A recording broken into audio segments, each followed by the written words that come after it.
What if I told you that one decision, or in this case, one lack of knowledge, cost an NBA player billions of dollars? Not millions, but billions. Metta World-Peace, formerly known as Ron Artest, once had the chance to become a billionaire at the age of 27. And yet, because he didn't understand one simple concept, equity, he walked away from a deal that could have changed his life forever. Just 3 months later, that same company sold for $3 billion.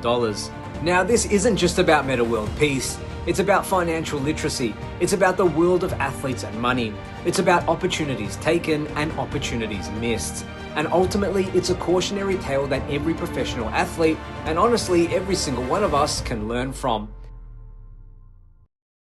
Metta World-Peace had a $1 billion mistake. It stirred conversation around the evolving of athletes' investments and highlights why financial literacy is one of the most underrated aspects of a pro athlete's career, because missed opportunities can shape not just legacies, but entire lives. So let's start with the story itself. In December of 2024, Metta World-Peace appeared on the 25:10 show and shared a moment from his career that still haunts him. At the time, he was 27 years old, a defensive powerhouse in the NBA, and one of the league's most eccentric personalities. A friend reached out to him and said, "Vitamin Water wants to meet with you." Now, to most people, that probably sounds like a simple endorsement opportunity. Go to a meeting, promote a product, maybe walk away with a check. That's how athletes usually saw things back in the 2000s. Metta showed up to the meeting, admittedly, as he put it, blunted out.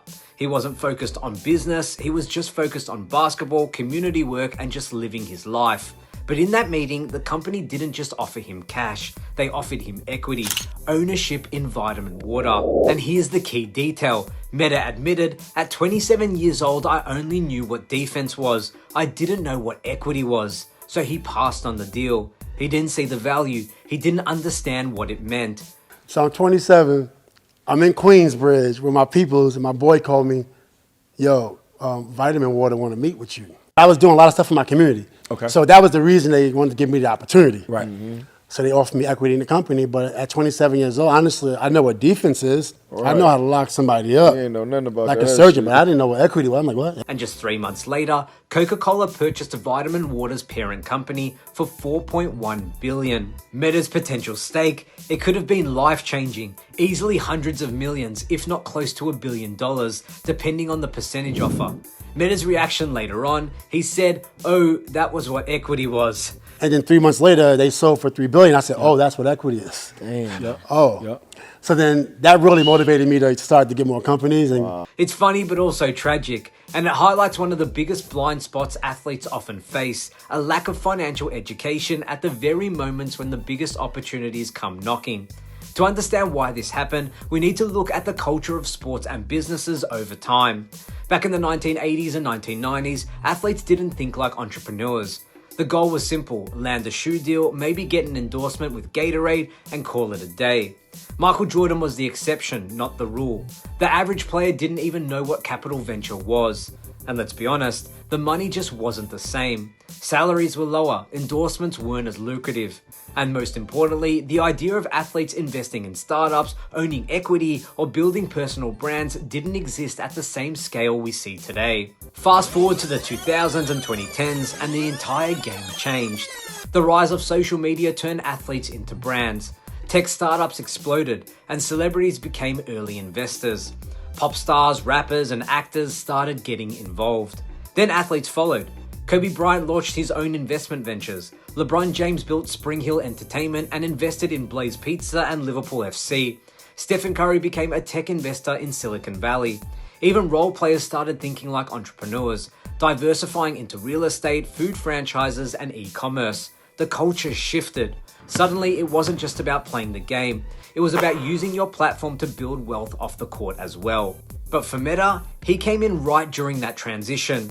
He was old school in the mindset, new school in opportunity, and the two never aligned.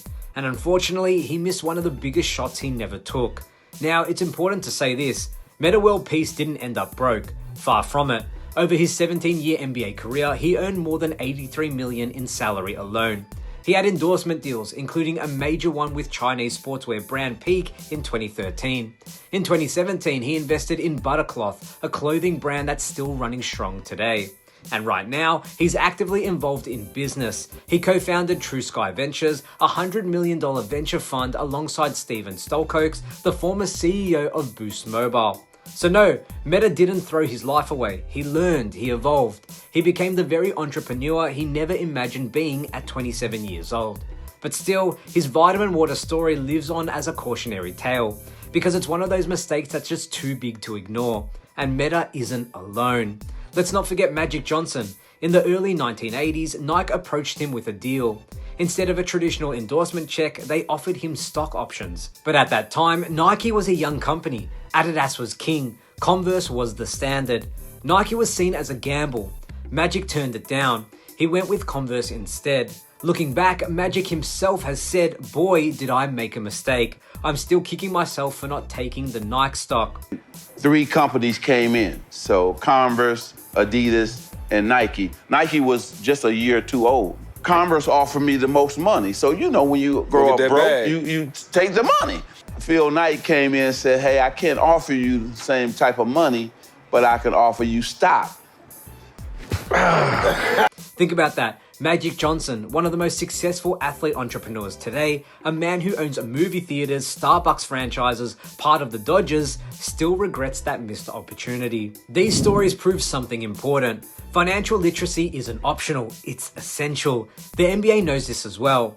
The league and the Players Association have implemented programs to educate players on money management, investing, and business opportunities. They bring in financial advisors, they host workshops, they connect players with vetted investment opportunities. They've seen too many horror stories of athletes going broke after retirement. Because here's the sad truth, an alarming number of athletes blow their money within years of leaving the league. Despite making tens of millions, in some cases hundreds of millions, they end up broke, bankrupt, or forced back into the workforce. And it should never really be the case. These athletes are dealing with generational wealth. Not just money to live comfortably, but money that could set up their children, grandchildren, and great-grandchildren for life. The problem is, without financial literacy, even generational wealth can evaporate faster than you'd imagine. And that brings us back to the biggest theme here, opportunity. Metta World-Peace's story is about more than money, it's about life. Sports are a perfect analogy. Just like in basketball where you either take the shot or you don't, life presents you with opportunities. Some you're ready for, some you're not.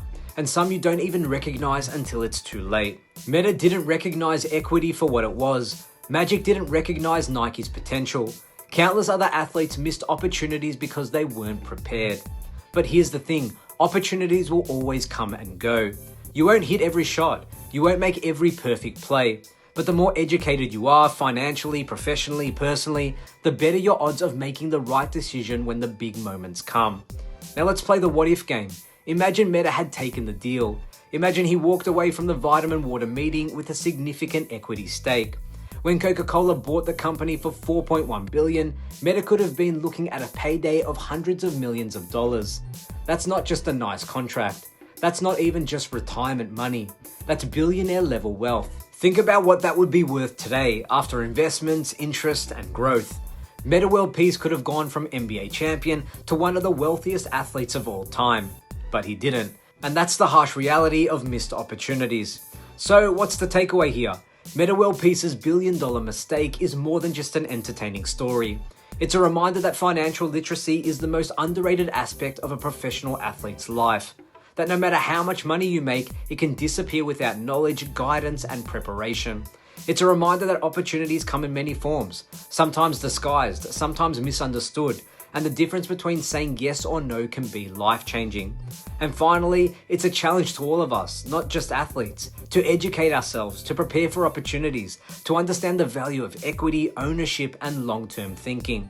Because in sports, as in life, you miss 100% of the shots you don't take, and sometimes the shot you don't take is worth 3 billion. But what do you guys think? Should leagues do more to educate athletes financially? Do you see this as a lesson learned? Or do you think these kinds of missed opportunities are unforgivable when you're dealing with generational wealth? Let me know what you guys think in the comments, and don't forget to like and subscribe for more deep dives into the untold stories of NBA history. My name is Damian Peters, this is Basketball Network, and we'll see you in the next one.